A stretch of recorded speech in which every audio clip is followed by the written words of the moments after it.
how is this going to affect a youth like me directly? How it's going to affect How you? is it going to make my I want life to make better? I want to make it different, Esther. Like in Kenya, we have the National Youth Council, but does it affect your life? I don't feel like it does. So now I want to do it differently. And Now, if it can't at Kenya level, will it do the same at East African now level? it will be different. It depends with how. Yes. And now, when they've come to a halt, it means that the demonstrations are going back to the streets. In what lens is the international community viewing the country in this stalemate? Is that a threat to Kenya's foreign diplomatic relations, and to what extent? Myself as the chairman of Natural Resources Committee in EALA, I'm sensitizing members that we should protect our natural resources within East Africa, that no natural resource should come out of East Africa that is not value added. Taking raw materials that unachukua gold hapa na hata haijafanywa processing and all those things, and you're taking it out, then it comes back as value added, and somebody calls that gold to have come from their country, defeats logic. Today we drink what, unaenda kwa hoteli, unaenda hapa kwa Art Cafe na those are na Java, unasema I want English tea. Hiyo tea imetoka hapa Limuru. Why don't we call it Limuru tea? The reason as why we are calling it English tea is because tumeenda tukachuna majani, tukaipeleka huko Uingereza, wakafanya value addition, wakatuletea.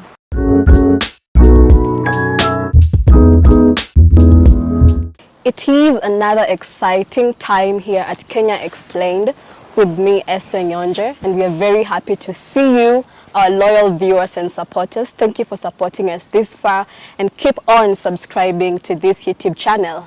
Today, my guest is Honorable Maina Karobia, all the way from Arusha, Tanzania. He's the youngest East Africa Legislative member. He's here looking very, very sharp. Thank you. Karibu sana. I appreciate you hosting me. Thank you for also the compliment that I'm sharp. Yeah, it's true. It's very true. I didn't know until you told me. Give credit to it. Yes, sure. Kuambiwa leo asubuhi. After you look very beautiful. Asante. And I'm very happy that you have hosted me today, so that we explain what we are doing at East Africa community, at the legislative level, that is EALA, from a Kenyan perspective. Yes. Yes. The East Africa Legislative Assembly is the legislative arm of the East African community. Yes. Right into it.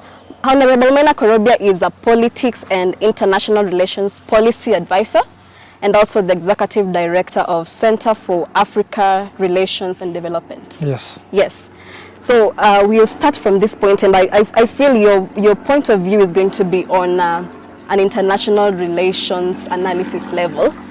Religious extremism, that is what is on the talk of every Kenyan station right now, a concern with Kenya and also the world. And cultism has not been strange to our country alone, but also to the international community, in Uganda, in Japan, in US, to mention a few. And it is an interference to human life and dignity. So what roles should the government, most of the government of Kenya, take in to weigh in and regulate the conduct of religion in Kenya?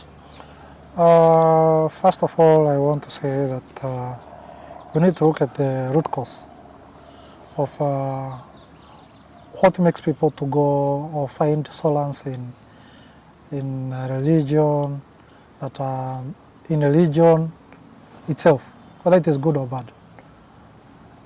One of the reasons as to why you always find yourself, Esther, wake up every day to pray, and even on Sunday or Saturday go to church. On Friday you also go to mosque. Is not necessarily going to heaven. Is the end goal to go to heaven? Sometimes, to a great extent, I would say that 95% of people who go to religious institutions, they are there for solace. They are there to solve their daily issues, social and economic. And now they find that they can only get the answers there. in religious activities. So I don't want to say that there is bad religion or there is good religion, but I must say that even before we now start talking about whether we are going to regulate or whether we are going to oversight, let us not even go to that level. Let us ask ourselves, why do people go to church? Why do people go to mosque? Even as much as the end goal is to go to heaven, they also look at the point of, we don't have food. Yes. I am not employed. Yes. I'm sick. I need to go to school. I need to go to school. Huh? If there is inadequacy of these things, the 4 things, I need a shelter, the 5 things. If there is inadequacy of those 5 things, now people find a religious institution as a place where they can either pray or they can be provided those things. And the extremist point of view now, and I want to now address the extremist point of view, because we have now already found the reason is why people go to the religious institutions, the 5 things. Now, the extremist point of view is when the person who is supposed to guarantee provision of these things, in this case the government, when it fails to provide those things, now people go to the extremes, the radicalizations.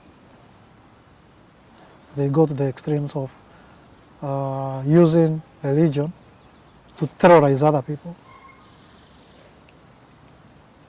I get it. You use religion to do what is happening in Kilifi. You take advantage of people to offer cheap labor, because I heard that guy has 800 acres of land. You are now using those desperate Kenyans to provide cheap labor to you. So I think the reason is why people go to the extreme ways we have seen in the recent days. The reason is why you find people going to the radicalization is, first of all, marginalization, unfair distribution of resources, lack of provision of welfare goods. Welfare goods are education, health, provision of affordable health care, all those things. And I am happy that the Kenya Kwanza government has tried to a level best to find solutions to these things with the affordable housing projects. The issues of provision of health care. They are trying to make it as affordable as possible. We have seen there is an American company, the Moderna, it's already set in base here. I was meeting with the Secretary General of EAC the day before yesterday, and he told me that in Kenya we are hosting an East Africa Center of Excellence that will be addressing some of these tropical diseases. And I think the offices are supposed to be launched in July, June thereabout. Already they are in place. So when you find a government that is addressing these issues, I think it is a step in the right direction, and I want to commend His Excellency the President and the Deputy President for trying to address these issues. Because these issues that you might find basic are the ones that drive people to go to the extreme of the religion as we have seen it. All right. I don't want to call for regulation. I don't want to call for oversight. I just want to call for sobriety in addressing these things. I also want to call upon the religious leaders that we know that the state and religion are two twins tied together. None of them can be seen to be dominating the other. But the leaders in both institutions should be sober enough to call each other out, or call leaders who are trying to go against the morals and the human values that we have. All right. Like for instance, when we have extreme political activities taking place, you do find religious leaders coming on board and trying to sober people up. Yes. I think it is also upon religious leaders at this particular point to call out, and even politicians, they should also call out religious leaders who are really taking advantage of desperate people. Yes, yes. And trying to offer them solutions that are so much extreme to the point of losing lives. And now you see, Mheshimiwa, there's this point where this is coming up as a new challenge, Yes. especially in Africa, because people in Africa are facing the same problems cutting across. And as a legislator in the East Africa Legislative Assembly, what is being taken to counter this new era challenge, the same way you would face terrorism, the extremists in the Muslim who become terrorists? What regulations are being put to counter that challenge?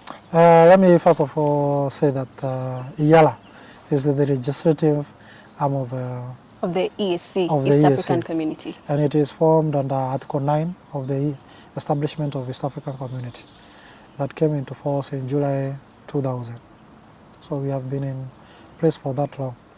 The current assembly is the 5th assembly, meaning we have had 5 terms of East Africa Legislative Assembly. 4 terms, you mean? 4 terms. This is the 5th. This is the 5th term. So in the previous times we have had 4 terms. All right. So this is the 5th assembly. And I've said that we came into force, or the treaty came into force in July 2000, but it was signed in 1999. And EALA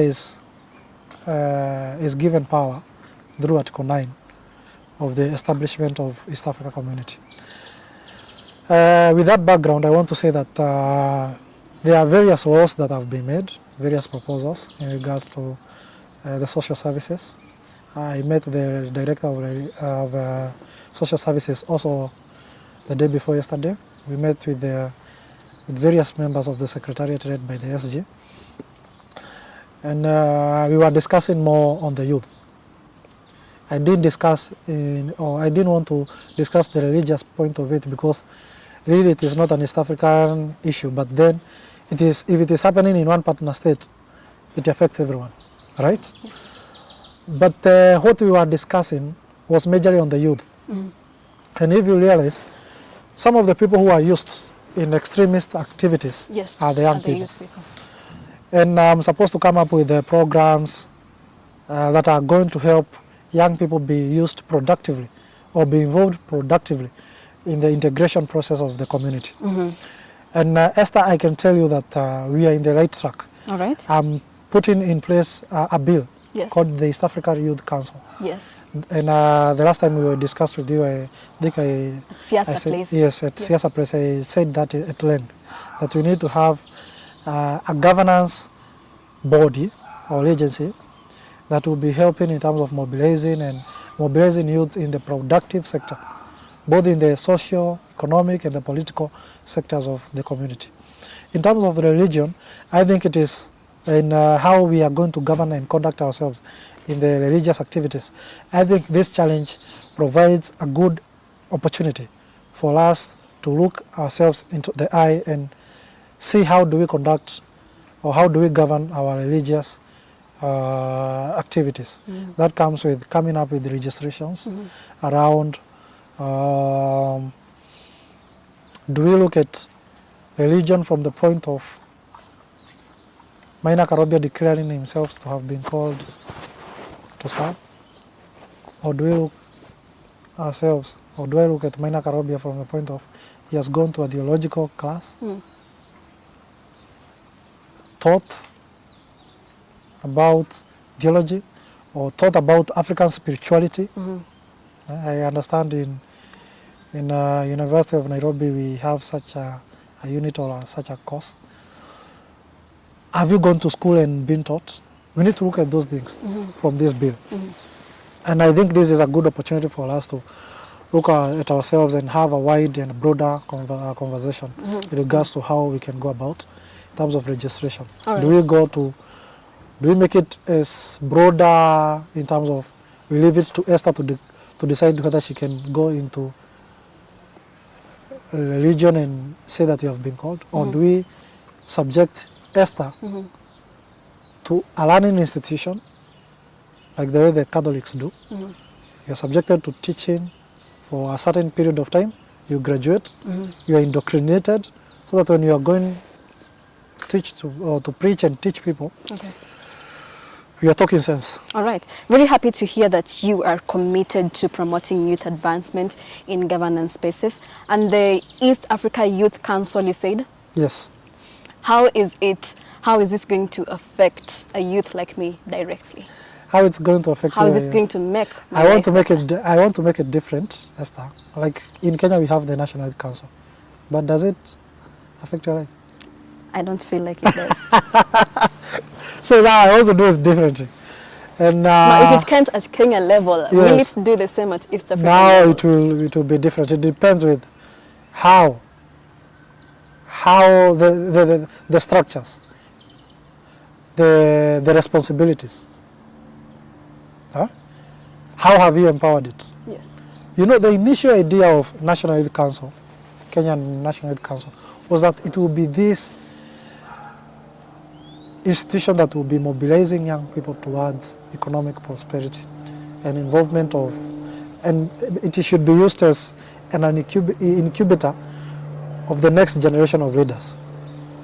But when it went to Parliament, some parliamentarians then, because it was in the lead up to when it was being instituted, or being constituted in early in 2010, around there, 2010, 2021, 2011. You see, the initial idea of NYC was that it was supposed to be an incubator of the next generation of leaders in Kenya. Again, it was to mobilize Kenyans, young Kenyans, towards the productive sector of our economy. But then, politicians saw that this, in the run up to the elections, this might be a beast that can turn against us in terms of vying for political seats. So it was sort of sabotaged. But how I want to do the EAC one, once I set up the bill, I know it has been done in the past, but it didn't succeed. I think it didn't have the requisite energy and the goodwill. And the goodwill from members of parliament in EALA, the past assemblies. I want to make it to be programs oriented, where you can come up with programs, continuous programs that are sustainably funded. Yes. Either by development partners, government from the 7 states, EAC itself as an implementing agency, so that we can have projects and programs that are impacting lives. Yes. That can be a youth council, a regional youth council that really its programs and projects can be visible, can be seen. And have the interests of the ordinary youth at heart. Yes. At the end of the day, we must have also a monitoring and evaluation tool to test how successful have those projects been. How impactful have they been? Can we look at the beneficiaries? Can we, after 1 year, say, Esther benefited from the project that was led by or executed by Regional Youth Council of the EAC? Exactly. Yes. All the best in that. And now on to matters politics. The Kenya Kwanza and Azimio bipartisan talks have come to a halt because of a number of issues, including involvement of Aidad Kainan and David Kosing in the picture. Yes. And now, when they've come to a halt, it means that the demonstrations are going back to the streets. In what lens is the international community viewing the country in this stalemate? Is that a threat to Kenya's foreign diplomatic relations, and to what extent? I don't want to talk from a point of Kenya Kwanza. I want to speak from a point of EALA MP. Exactly, that's why you're here. And the truth is, Kenya is a very strategic country in the global community in terms of access to the East African market, access to the African free trade area market, in terms of stability, peace and stability of the region. So So the international community, as the international community, we shall not watch political instability in Kenya. Yes. We are going to ensure that there is sobriety and there is level-headedness in terms of how leaders engage each other. From where you sit, From is it where already causing a threat to Kenya's foreign diplomatic I don't relations? think, no, not really. It is not. Not really. And the reason is, one, already, we have seen investors that are already coming into Kenya. Yesterday I saw the CS for trade, investment and industry, Honorable Moses Kuria, and the CS for foreign relations, doing a whole entrepreneurship roadshow in US, New York. Mm-hmm. in New York. And investors were listening to them, investors were really listening to there to hear what they have. Mm-hmm. I saw the Secretary of State, Mm-hmm. Anthony Blinken, hosting the CS for Foreign Affairs. And for trade. For trade, hosting them. That tells you that the international community have total confidence in our country. Yes. Or in Kenya. Yes. And by larger extension, the East African community. So really, these are normal political hitches. Here and there. In France, it is actually extreme right now. People are burning down the buildings. I think you have seen in international media. People are burning down buildings in France. But are we stopping people from going to France? No. Today, if you go to Air France in JKA, there are some Kenyans who are flying there. So it is normal to have these disagreements. We should not build a mountain out of an anthill. Okay. These are normal disagreements, just like the way the views that I'm having here are not the views of Esther Nyonje. Yes. Yes. Right? So the stalemate that the bipartisan talks might be having are not a threat to Kenyan foreign policy. What are the demonstrations that are going? In Kenya alone, during the weeks and the demonstrations, the country was losing money, was losing investors. So if we continue with these demonstrations, is the same thing not going to happen? And what is the solution? Handshake? I'm not sure. You tell me. You see, let me tell you. I did something that is called political economy in the Department of Political Science in University of Nairobi as a unit. I did as a unit. And looking at the losses of handshake vis-a-vis the losses of this maandamano, I can tell you, Kenya lost a lot during handshake than it is losing during maandamano. If you were to do the economics of scale in terms of the losses. If you look at what Kenya stands to lose with handshake, is that, or what it lost with handshake, it was a nationwide loss. With maandamano, it is just some skirmishes, some pockets of Nairobi, slum area, not the larger Nairobi, actually. But it shouldn't go on. What I'm saying is that we are not going to entertain, now from a Kenyan MP, Kenya Kwanza MP, we are not going to entertain handshake. After you voted your MP in 2022, you voted a governor, you voted an MCA, you voted a senator. Those are your representatives. If there is to be any engagement in regards to how we govern ourselves as Kenyans, the people who should deliberate are your representatives and my representatives. The ones we voted for. Yes. And that's why sometimes, Esther, I believe that as a leader, I should not go back and start complaining to citizens that, oh, this is not happening. Oh, this is not happening. Yet they elected me. Kenyans have given us mandate as members of parliament, senators, president, deputy president, governors, MCS, EALA MPs, cabinet secretaries, principal secretaries, to ensure that we govern. They have given us a socio-political contract of 5 years.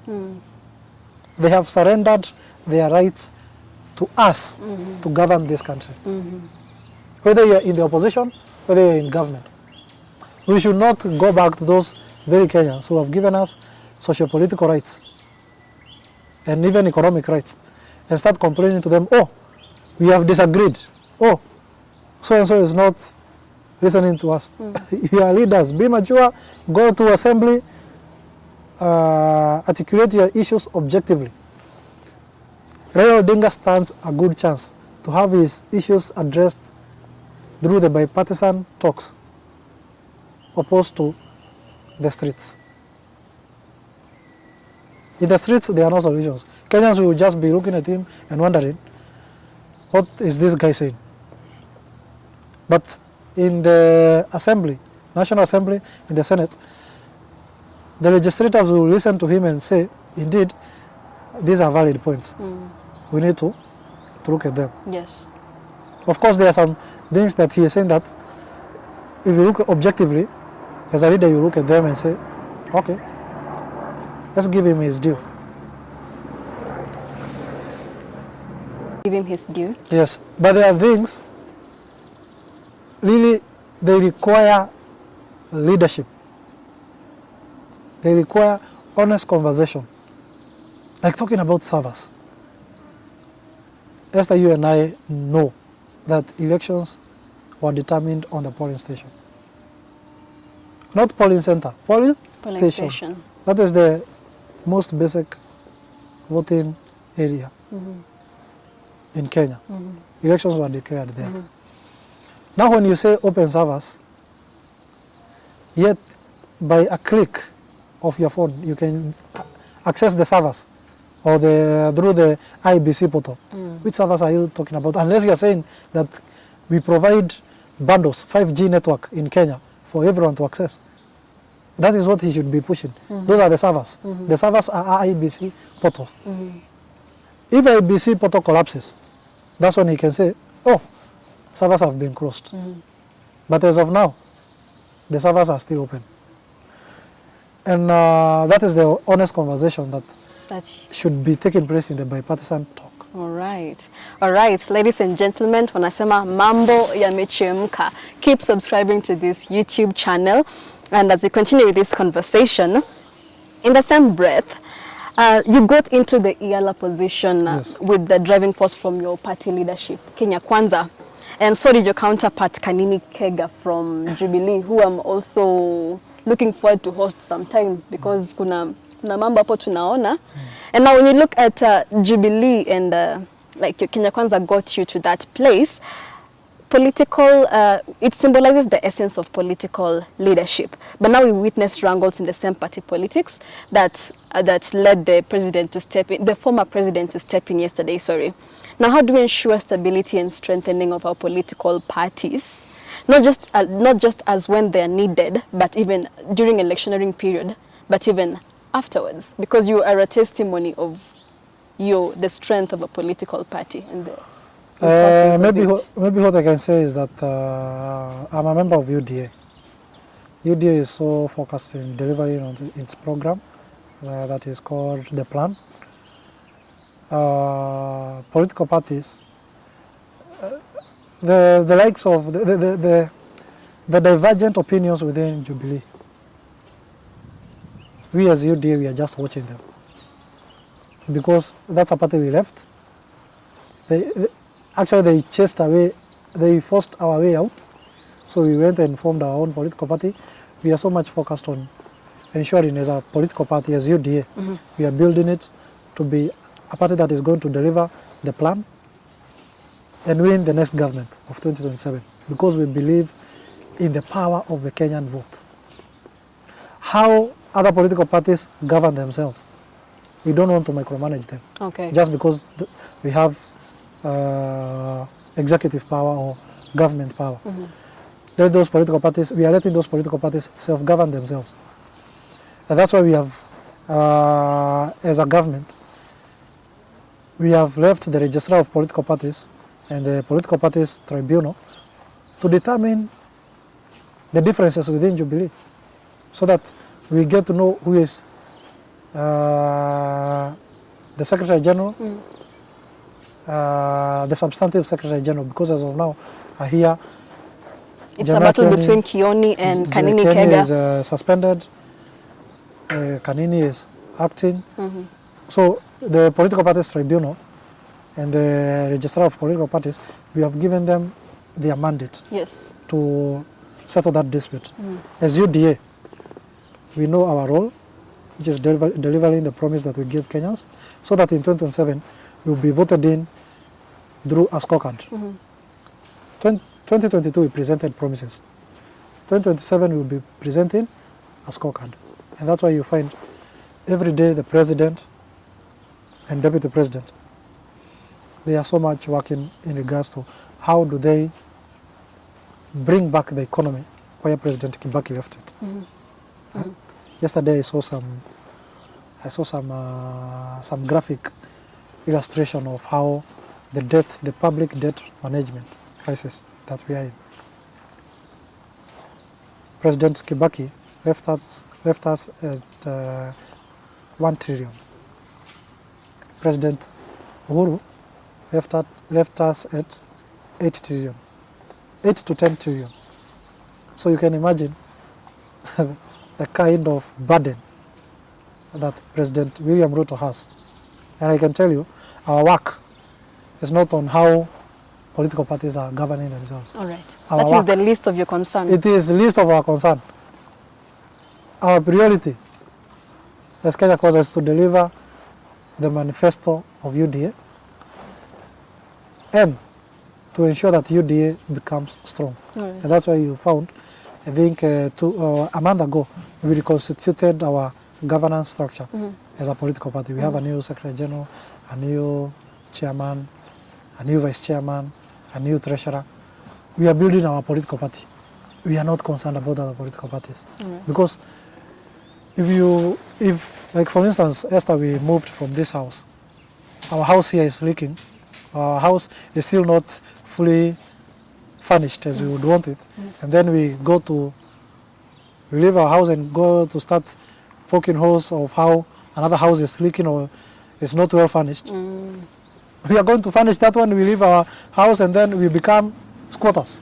I get it. I get your point. Yes. All right. But your position is a very highly coveted position as an East Africa Legislative Assembly. Wow, thank you. How do you feel being in that position? As young as you are, or maybe you're old, you haven't told us. Esther, you know, I have made very many friends through EALA. Yourself being one of them. True, true. So even from a social point of view, forget about politics, even from a social point of view, I get to meet new people. As beautiful as you are, as brilliant as you are. People with fantastic projects as the Kenya Explained.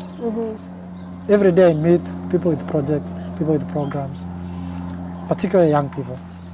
And that's why, to me, my office, it's an open door policy. So, from a social point of view, I'm socialized with new, brilliant, young people, like Esther Nyonje, like where we met, the Siasa Place of Nerima Wako, and other projects. So, socially, I get to know people. I get to travel a lot.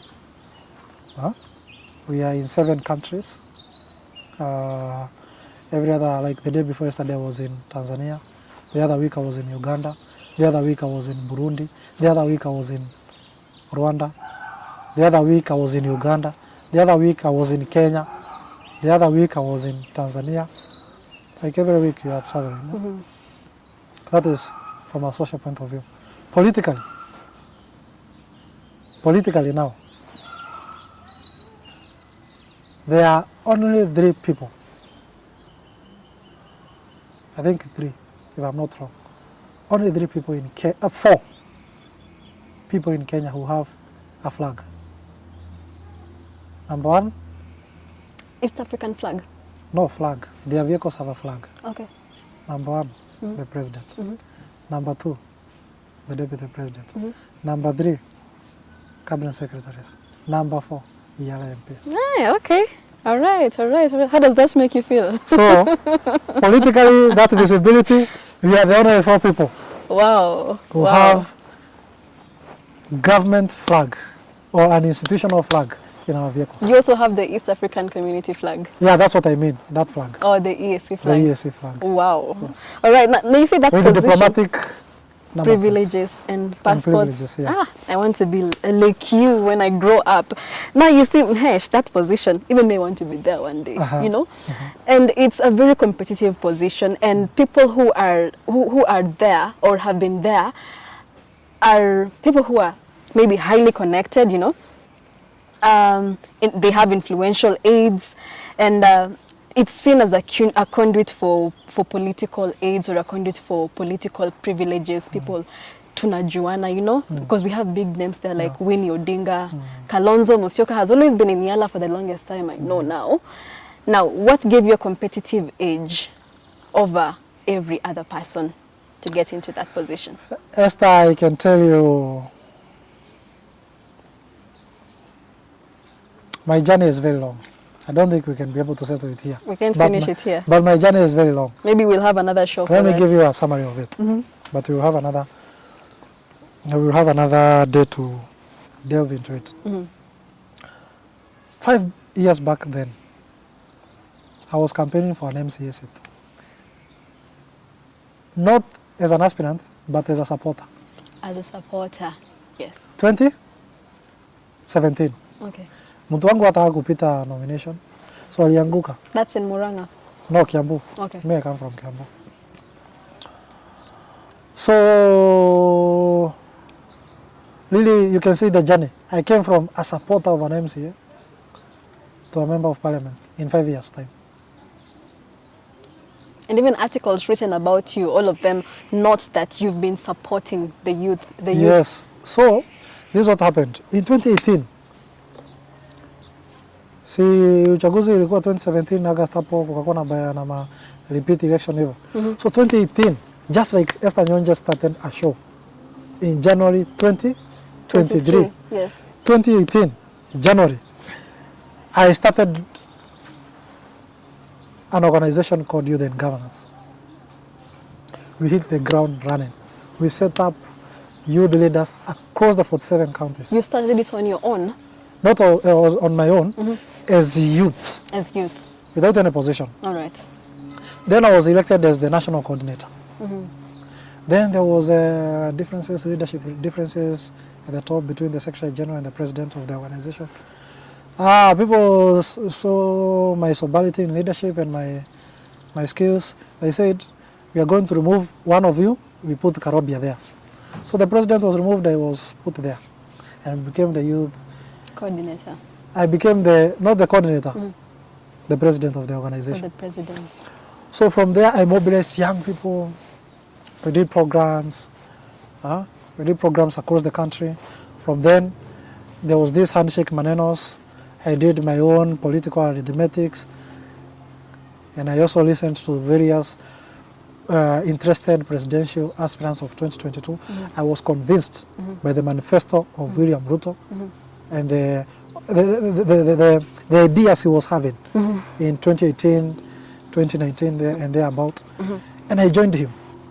I saw this is the future of our country in regards to where we want to take our country. So I joined him. We ran the campaigns together. I formed the youth wing of the campaign, the presidential campaign, and also the UDA campaigns. I formed the youth for Ruto, YR22. I became the national chairman. We set structures across the country from the ward level up to the national level, and that is the organ that we use to mobilize young people. Then I helped members of parliament in their campaigns and governors in their campaigns. So I was visible in political campaigns. The by-elections, none of the by-elections that happened in Kenya from 2018 to 2022 that William Ruto had an interest in, that I didn't participate. All right. Whether it is a ward by-election, whether it is a constituency by-election, I used to participate in those by-elections. So actively and also indirectly. Okay. So that visibility made sure that I was given that opportunity to interact with with these leaders one-on-one. All right. And by virtue of that interaction, it was so easy for me. It was so easy for me to have a one-on-one relationship. And that's why it was very easy for me, even in the National Assembly and in the Senate, for them to elect me. All right. Because of my work, my work ethics, my reputation also. I had a very good reputation. I was not, in politics there are so many characters. Kuna mtu atakuja akwambie, Esther, unataka kuona mheshimiwa? Nipe Nipatie 50,000 kitu. hapa. Kama ni msichana, pitia hii njia. Utampata. I didn't, kama nakusaidia roho safi. I didn't use those shortcuts to help people. I used to help people with kwa roho moja, what you would call roho moja. Okay. And without expecting much or without expecting anything.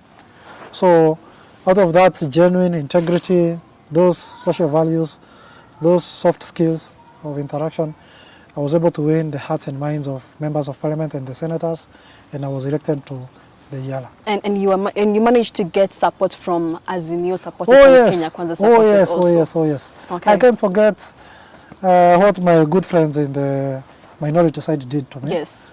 I won the election from a bipartisan point of view.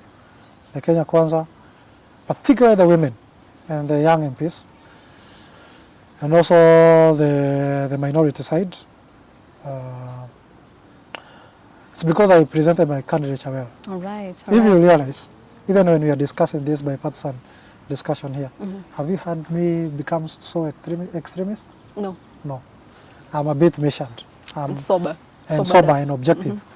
Because it's always good to, though every person has a right to speak. And if you listen keenly and attentively, you realize that person, even as much as he is speaking something that you don't agree with, there is some objectivity in what that person is saying. All right. So even when I was presenting my candidature, the minority side, that is the opposition side, they never saw me during the campaigns abusing, using vulgar and derogative language against them. So my candidature presented a youth who is objective and sober in terms of presentation. And your record spoke for itself. Yes. All right. Congratulations on that. Thank and you. on to And I wish you the very best. Please look for EALA seat next time.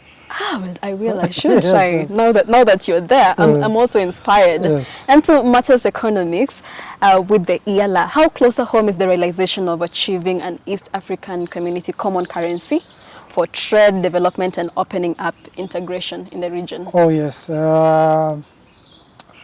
we have pushed forward to 2031 that goal of having a single currency. To 2031. Imagine. But as a young person, not we have pushed forward.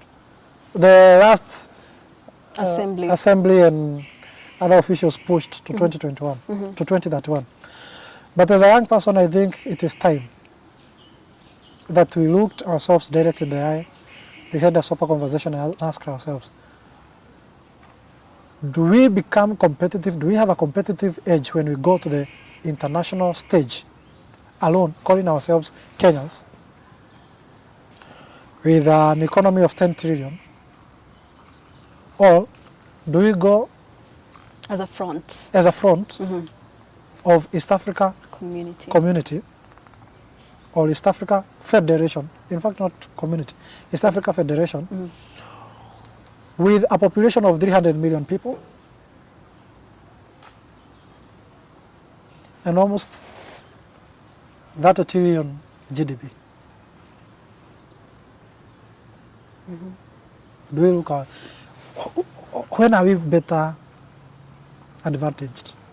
Is it when we have our own currency, economies of 1 trillion, economies of 500 million, or when we have a 300 million people economy?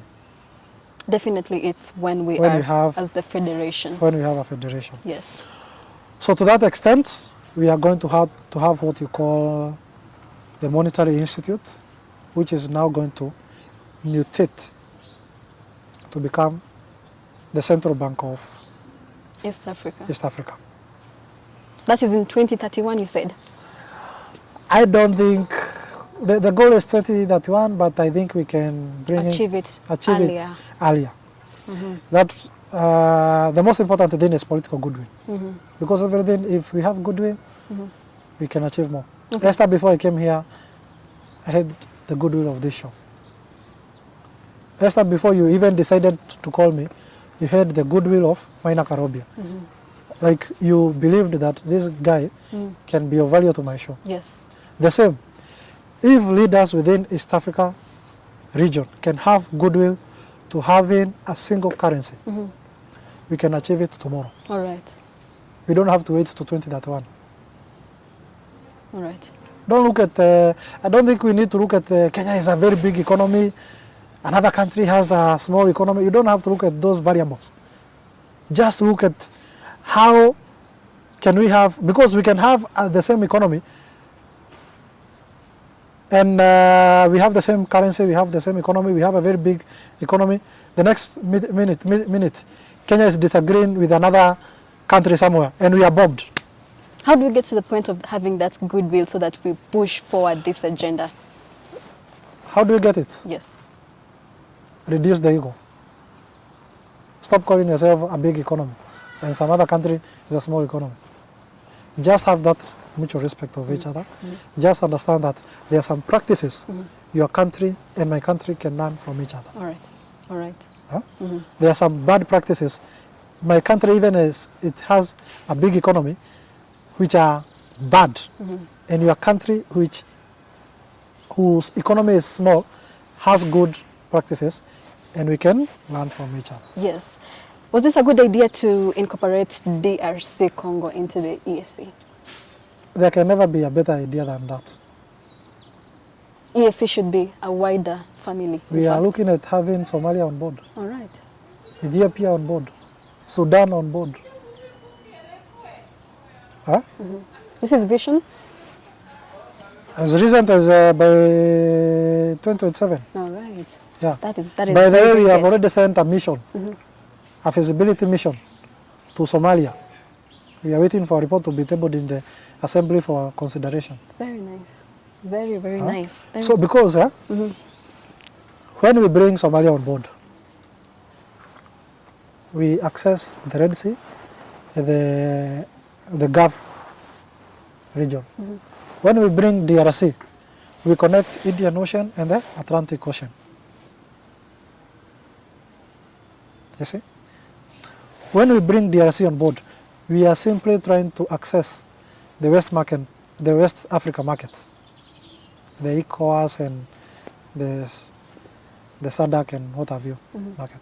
Because to a large extent, apart from Tanzania and now DRC, these are the East African community states are in the commercial market.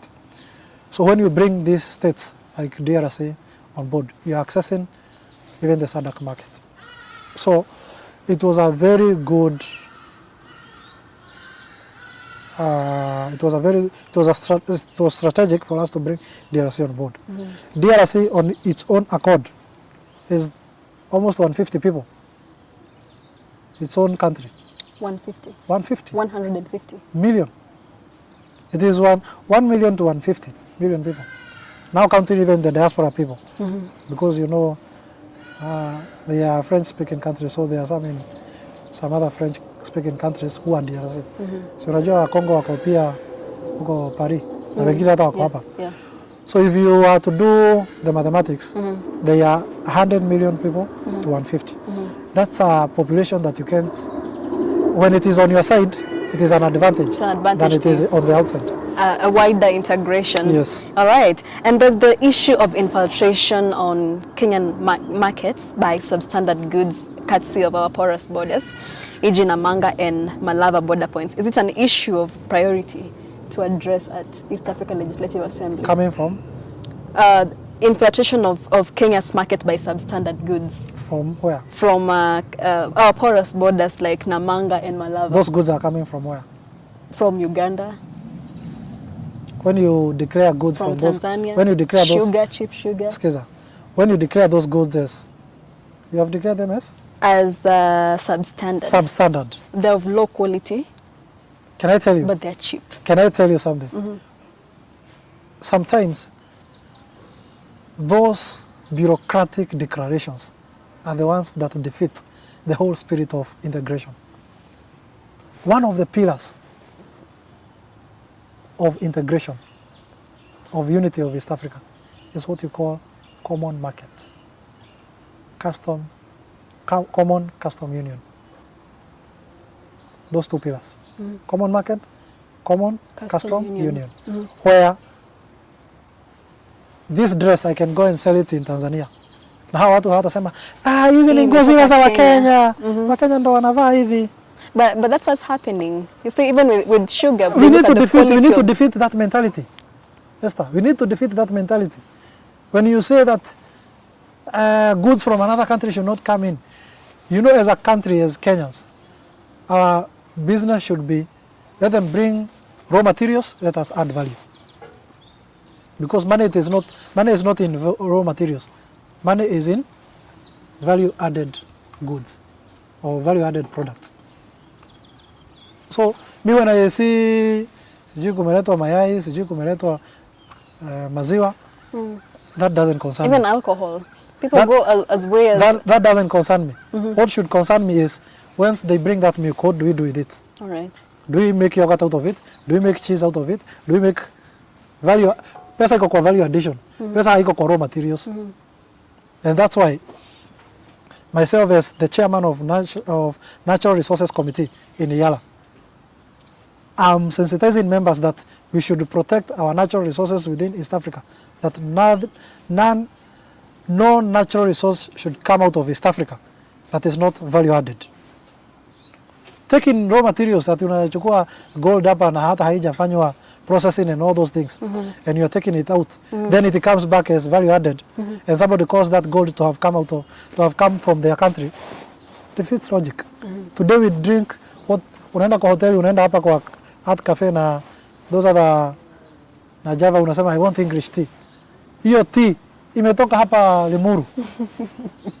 Why don't we call it Limuru tea? The reason why we are calling it English tea is because tumeenda tukachuna majani, tukaipeleka huko Uingereza, wakafanya value addition, wakatuletea. Addition. Money is in value addition.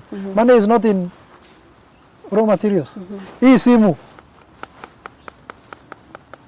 the minerals that are used in this, zimetoka hapa Congo. Imeenda huko wa America na wa Chinese wameenda wakafanya ukarabati. And they used labor from Africa. Wametumia labor kutoka hapa. Minerals wametoa hapa. Then wanakuletea simu, wanakuambia sasa hii simu without 100,000 you can't buy it. All right. There's a time, this was a speculation on social media. Rais Samia Suluhu alisema kwamba anaangazia kusaidia nchi kuwapea mafuta kwa sababu wako hawana pesa. They were in debt. How true was that speculation? I don't know. People really said this, she was referring to Kenya. You see, by the fact that she didn't point out any country, we should not even speculate. We should not even speculate. I don't want to engage in those discussions because now it can bring some diplomatic issues. Yes. It's not good. All right. What I can say is there is so much that unites East Africa region than divides it. And among them is the competitiveness of our labor market, the competitiveness of our natural resources on the global stage. These small disagreements are like the disagreements that we can have in our own homes. Sometimes you have a brother or a sister or a parent you might disagree with, a cousin, right? But you have the larger objective that you want the better standards of your family, right? So there is so much that unites us. There is so much that makes us come together as a East African region and divides us. And by the way, I don't find joy in declaring the strength of having so many dollars in my pocket and not having the Kenyan shilling in my pocket. Yeah. Now, at this point in time, is there a standard position of the relations of the East African Community States and the Bretton Woods institutions? As of now, because you know, we are more of partner states. Really, East Africa community cannot govern what the individual states are doing. Okay, coming to Kenya. Is this the time the President William Ruto should be a friend to the Bretton Woods institutions? You see, the president has his own priorities. Yeah. And the president has said that any financing should come, if it is development projects, they should come under PPP, that is public-private partnership. If it is any financing, let it go to the productive sector, not the consumer. See, if you look at how other governments also interact with the IMF and World Bank. Mm-hmm. They put resources in the consumer sector, subsidies. Ati mafuta mupewe subsidy. No, we don't want that.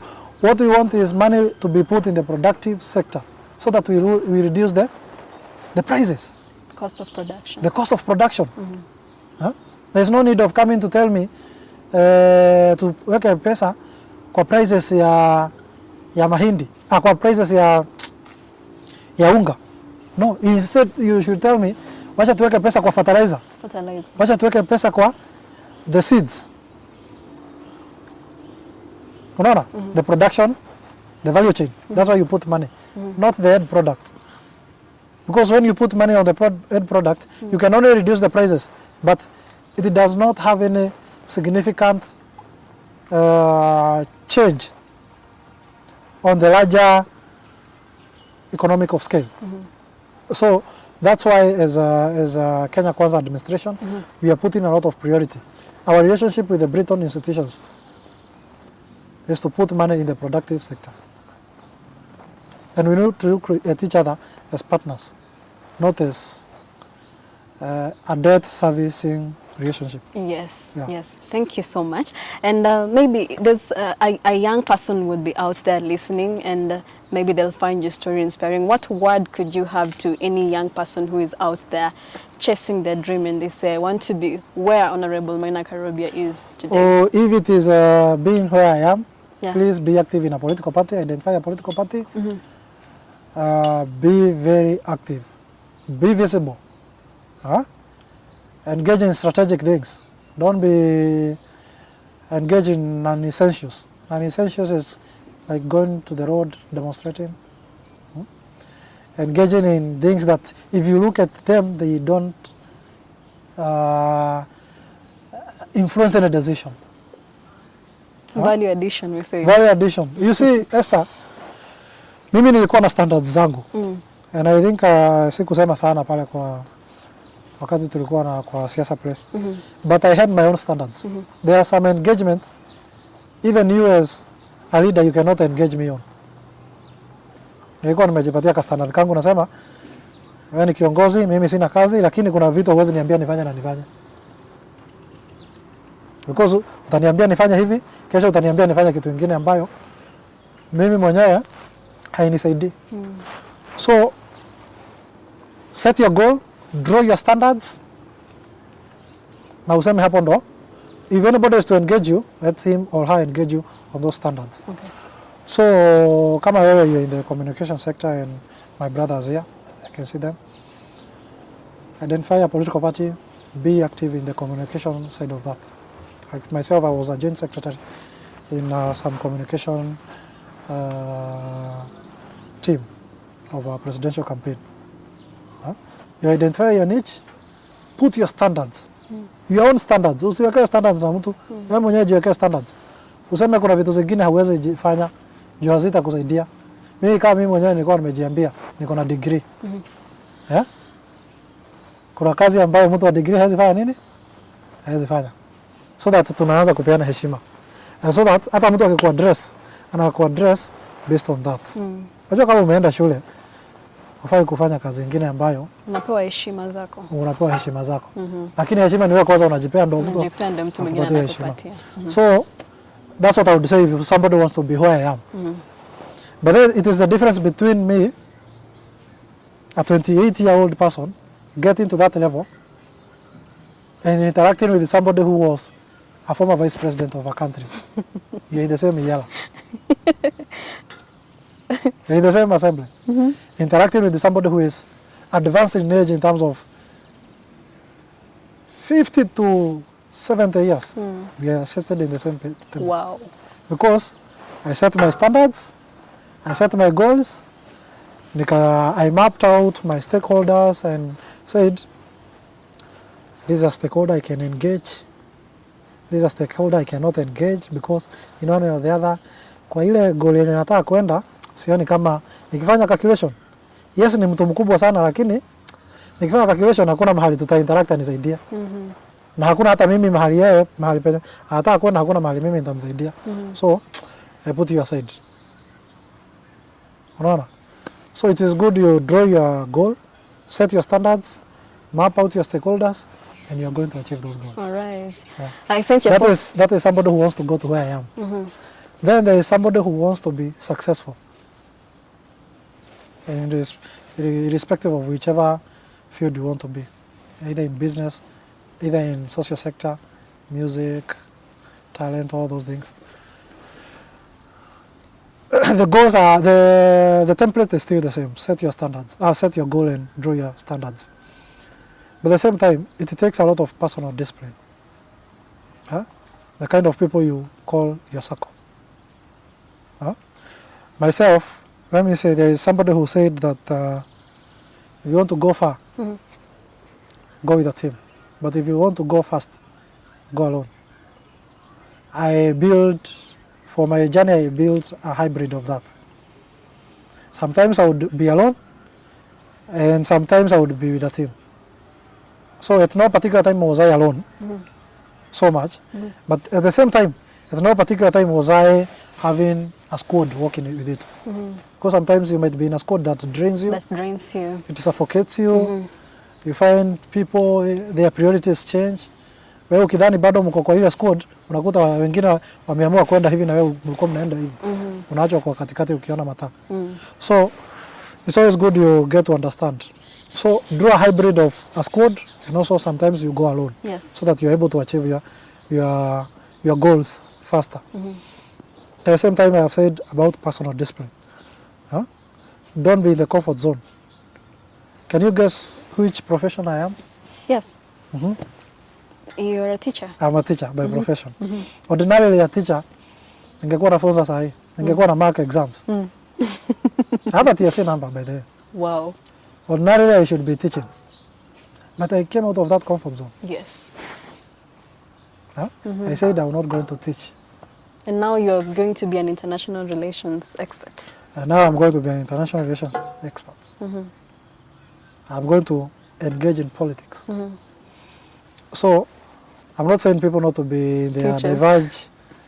I'm not saying people not to be teachers, not to be lawyers, not to be doctors, not to be engineers, not to but be... But don't stay in your comfort zone. But all I can say, not be a journalist, but don't stay in a comfort zone. By the way, the reason why I went to politics is because I was a teacher.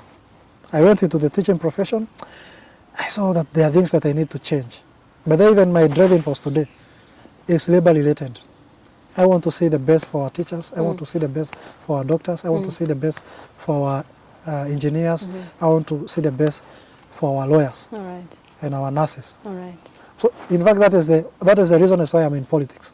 Because I want to see these professionals get the value of their waking up at 7 and leaving the job at 5. Now, as we close up, what word do you have for the young people who have tried politics and they failed? And there are also, like you said in UDA, the UDA young people who gave their time, their resources into the UDA team, and they didn't get positions. They are somewhere maybe depressed. Oh yes. Yes. But there is in politics, when a government is won, there are two ways. Either you are punished or you are rewarded. Or you are rewarded. So there's this side that was punished. That is being punished. All I can say is that we have a gentleman in the president of William Ruto. We have a gentleman in the deputy president, Rigathi Gachagua. I'm not so privileged to have those gentlemen have shortlisted and ensured that I'm elected to EALA. I'm not so unique. I didn't do too much to have deserved that. It's only that those people, those two gentlemen, our president and the deputy president, they do value people and they are loyal to people. What I can urge the young people who we participated in politics together is that the president is fully aware, the deputy president is fully aware. I've conversed with them of how we need to engage young people in the governance of our country and in the participation of the various programs we have as UDA government. And the president is slowly but surely is going to be doing appointments with the youth face. All right. And we have seen it in the various board appointments that we have had. Even with this bipartisan talks, we have had a youth in that particular committee from our side. That is Senator Kenyuri. And other boards that we have seen people being appointed. Also, we have members of county assemblies who are nominated, who participated actively in our campaigns. And it is good we also highlight that. So what I can say is that our president and the deputy president, they also have the interest of young people at heart. And as the face of the youth in this government, I'm going to continue reminding them objectively and actively that young people are appointed to these positions of power so that we can have what we call generational change and generational energy in the programs that we want to undertake as a government. All right. Yes. Thank you so much for your time. Thank you. Thank you so much for your ideas. And I ask Kenyans, please subscribe to Esther Nyonje, the Kenya Explained. Thank you so much. Today you have accessed 300 million people. Thank you. In Yes. the East Africa. In the East Africa East Africa, not only Kenya. Yes. Asante sana. Asante. Until next time, see you guys.